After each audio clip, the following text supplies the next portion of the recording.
A viagem prossegue agora pela via estreita do Volga, inaugurada em 1908. O comboio demorou meio século a chegar a todo o país. Elvas, 1863.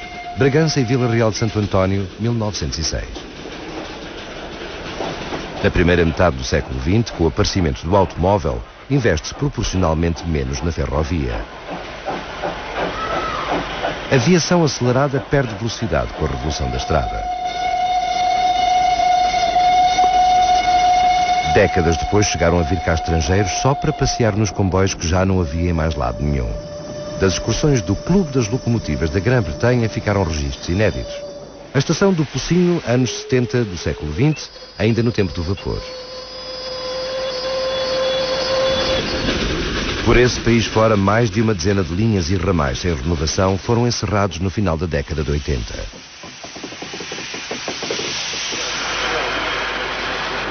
Os comboios para Barca d'Alva, por exemplo, foram suspensos por falta de rendibilidade em 1988.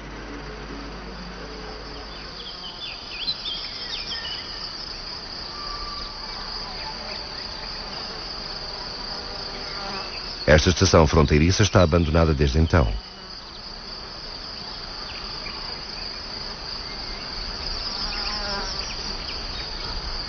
Era de Barca d'Alva que partia a linha para Salamanca, hoje também fechada. Foi uma das maiores obras ferroviárias portuguesas do século XIX.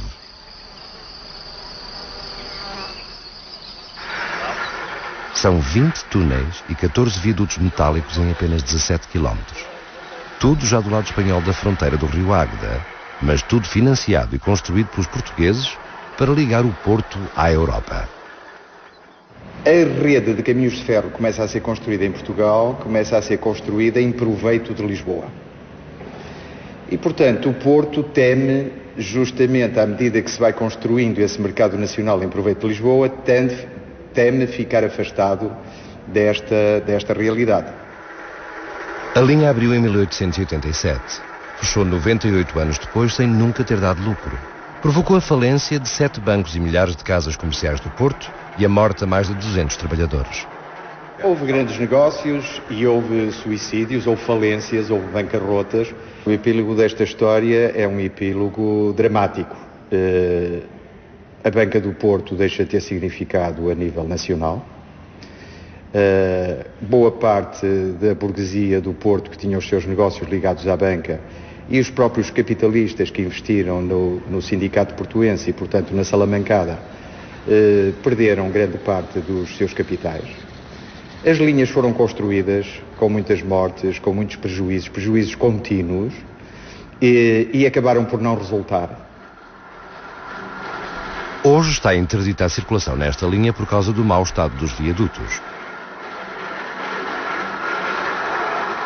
A RTP percorreu-a com autorização excepcional nas biciclonetas da Associação Espanhola Caminos de Hierro, que luta pela reabertura turística da linha Salamanca-Barca d'Alva. Custo estimado do projeto, 24 milhões de euros, só do lado espanhol. Nestas comarcas ya quedamos muy poquitos y esto es indudablemente un lujo que tenemos que rescatar, un lujo que tenemos que volver a vivir y un lujo que tenemos que ofrecer al resto para que lo conozca, para que lo disfrute y para que nos acompañe y de paso podamos compartir un desarrollo entre los que vengan y los que estamos. Passagem para o século XXI.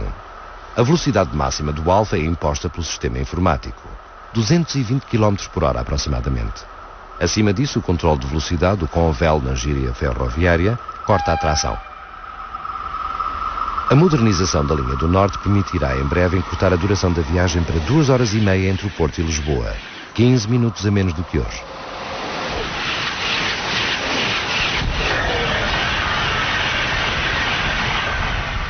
Em 1953, o Foguete, precursor mítico do Alfa, fazia o trajeto em 4 horas e meia. E antes ganharam fama as Pacific, que atingiam 120 km por hora. Mas o comboio português mais prestigiado do século XIX foi sem dúvida alguma o Sud Expresso. Em 1887 ligava Paris a Lisboa em escassas 46 horas. Era o comboio da realeza e das elites, com o luxo que este filme de 1926 documenta. Paradoxalmente, foi também o expresso das ideias liberais e da inovação, desde o tempo dessa de Queiroz. Os comboios cada manhã traziam a sua revelação, como um sol que fosse novo. Palavras do escritor. O Valéry Larbaud, escritor francês, diz, por exemplo, neste comboio, toda a gente vai a Paris ou para lá regressa. E depois compara o Sud Express com um elétrico de luxo e com camas, mas que pega nas pessoas no Palácio da Legião de Honra em Paris e as deposita na bela Praça do Rossio em Lisboa. Nagel Macas, o fundador da Companhia Internacional dos Caminhos de Ferro, em 1872, consegue criar o seu primeiro grande comboio, o célebre Oriente Expresso, que arranca em 1883, mas logo no ano a seguir, 6 meses a seguir, está a pensar num comboio Norte-Sud Expresso que ligaria 7 capitais da Europa, Berlim, Paris, Madrid, com Lisboa. Para quê? Para acelerar grandemente a aviação terrestre na Europa, mas também para permitir ligações muito mais eficientes com a América do Sul. Em 1930, uma carruagem do Sud chega a fazer a ligação direta Paris-Estoril. O comboio da aristocracia torna-se o rápido dos exilados e dos espiões para a peculiar neutralidade de Cascais. Mais tarde, a partir dos anos 60, as condições de viagem degradam-se, os atrasos acumulam-se, o número de carruagens de segunda classe aumenta. O Sud dos imigrantes define uma época e a Europa que ainda não éramos. As condições de viagem são boas?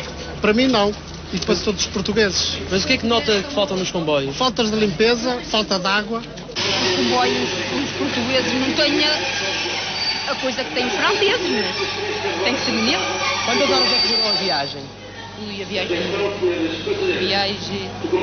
Nós já há 2 dias e 2 noites. O que é que vocês querem? Para ver uma mulher a vida do estrangeiro, não? Estar a fotografar e a falar aí... O Sud também muda com o 25 de Abril. A juventude de mochila e de pé descalço parte à descoberta de uma Europa cada vez mais próxima. É o tempo do Interrail, o passo único e acessível para a aventura comunitária. E ainda hoje, Santa Apolónia, no verão, continua a ter o encanto e a fragilidade da hora de despedida.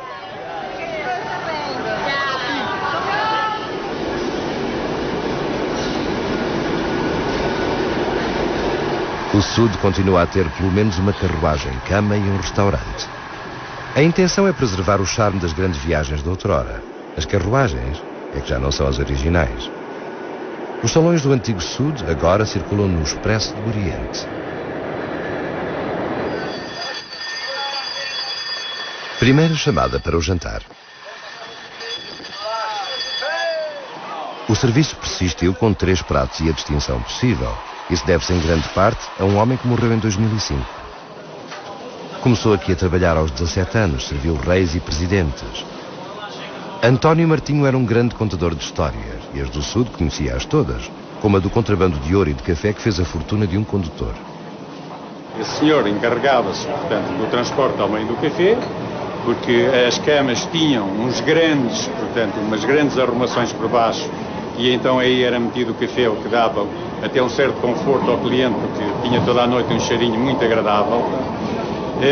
E os corrimãos, que nós chamávamos corrimãos, que era a parte por onde o cliente descia e subia das carruagens, que deveriam ser de metal, à partida de Lisboa, eram de ouro, que eram montados, portanto, nas oficinas, portanto, em Campo Lide, e depois eram retirados com a colaboração, portanto, dos homens de talheres das oficinas de Irum, retirados e colocados os seus verdadeiros corrimãos.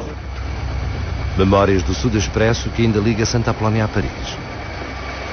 Os bilhetes custam entre 142 e 280 euros. A viagem demora 20 horas e 34 minutos.